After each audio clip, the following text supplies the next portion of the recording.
JJJinks! Truck stop!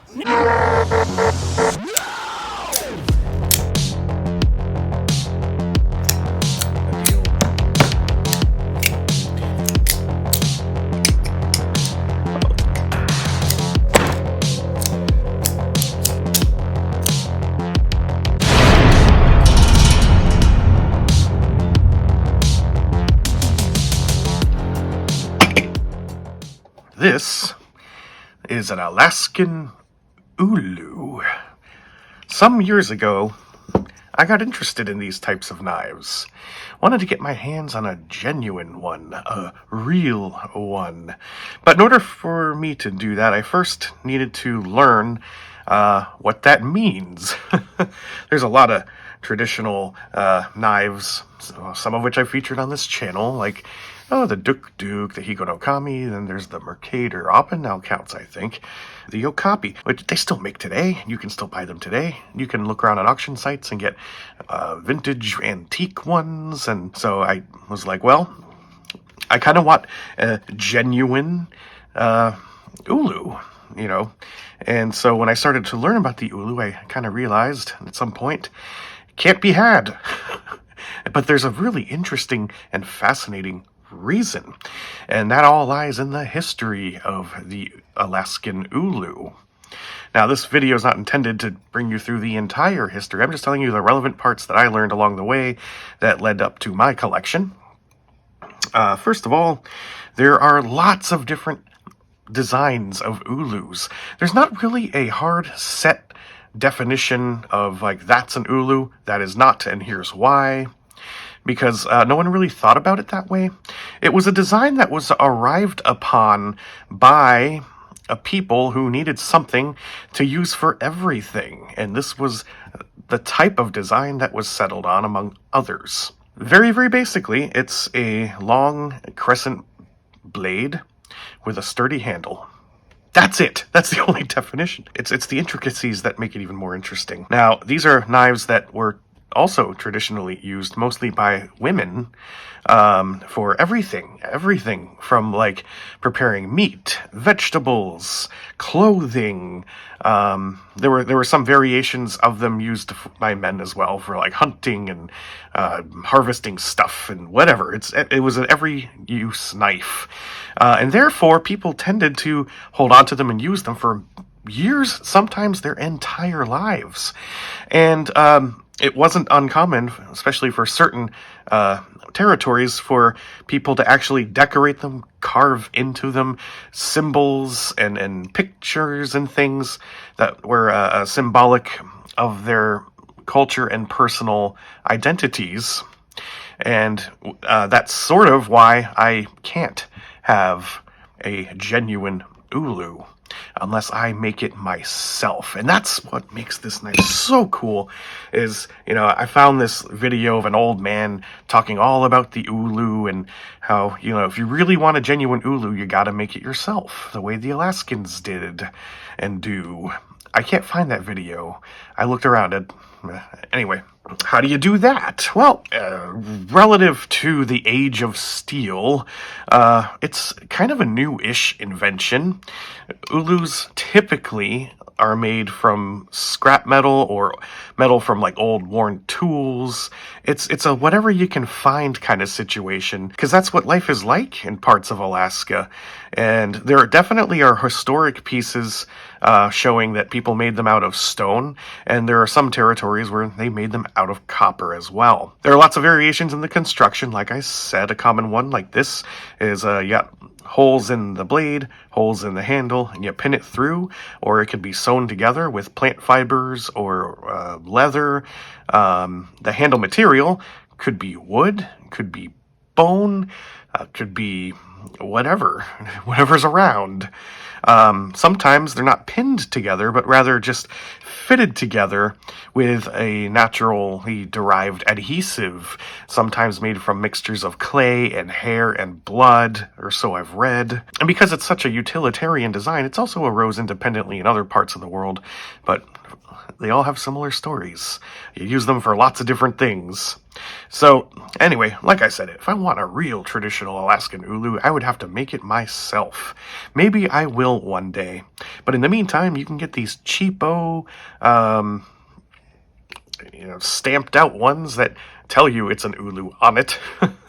There's the Alaskan Ulu Company. They make a lot of these types of things. And, this one came with a little wood display stand. And it's not a good knife. It's certainly not something you would want to take with you into the Alaskan wilderness or anything like that. Now you can get fancier ones for use in the kitchen. A lot of people use them still, for food prep and whatnot. And those are certainly great options too. Now because the definitions are kind of loose, I have a lot of knives that probably could count as ulus. One manifestation are these kitchen tools that I see a lot in antique stores and thrift stores and consignment shops and things like that. You don't see them so much anymore. Like, you'll never see something like this at like a Target or something. But I found this one on a road trip at an antique consignment shop. I sent it off to Tristan Barnett, who cleaned it up because I was really interested in getting a maker's mark. And I did. And it's really hard to see, but it's like something Dunlap, New York City. Couldn't lift an age off of this one, but the one that I gave to him, because I got two of these, I think did have a year, and it was like from the late 1800s, I believe, or maybe the early 1900s. So this is over 100 years old. Here's another design.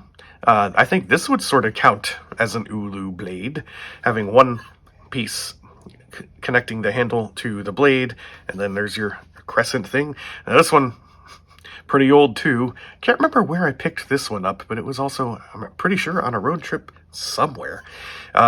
Even without cleaning it up, leaving that patina, you can see a maker's mark. That is made by Sheffield.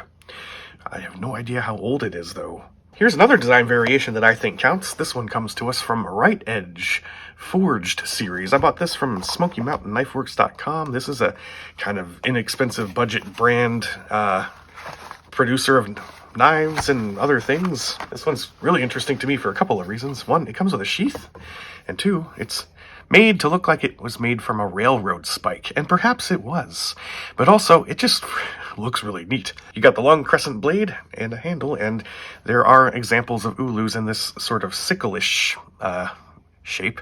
That's a fun word to say. And you got a little bit of file working on this one too. The sheath is awkward because you kind of have to like put it in like this, and it's so close to the handle. There's no strap or anything on it, but it's just to protect the blade, I guess. And it makes a really cool sound when you unsheath it with force. Listen. Another modern take on an Ulu-ish design I got from Buckshot Knives, which is a super budget brand. You can get knives from this company on Amazon for the cheap. This one really drew my eye for a couple of reasons. First, that Ulu-ish shape. Also, it comes with a sheath. And have a look at this. The handle really reminds me of the CRKT Minimalist. I never actually held them up side by side. I was like, oh, that looks like a Minimalist handle. Very, very similar. Except it's made of wood instead of micarta. So hey, if CRKT wants to come up with yet another version of their minimalist knife line, make the minimalist Ulu. That would be freaking cool. And that's essentially how I would characterize this one. Kind of looks like a bearded axe, but a bearded axe, you could say, also kind of looks like an Ulu. And after I took it out of its sheath, I could never figure out how to get it back in the correct way. Because, I mean, that looks like it's supposed to be like this, right? But I can't get the snap anywhere near where it's supposed to be. And it was in there originally. So what have I done? And I have a modern production of a traditional tool. Not quite an Ulu, but Ulu-ish, so it fits my collection. First of all, let's have a look at this leather sheath. It's got a lot of pieces to it. You have this little belt strap thing on a ring. Pretty neat. Snap here, snap there. And there's the tool. This tool is, well, it's not from Alaska, but it's from Nepal. It's called a bak. Traditionally used for, again, pretty much everything. Meat preparation, veggie preparation, leatherworking. And even though it's Nepalese in origin, you could see a similarity to the native Alaskan ulu.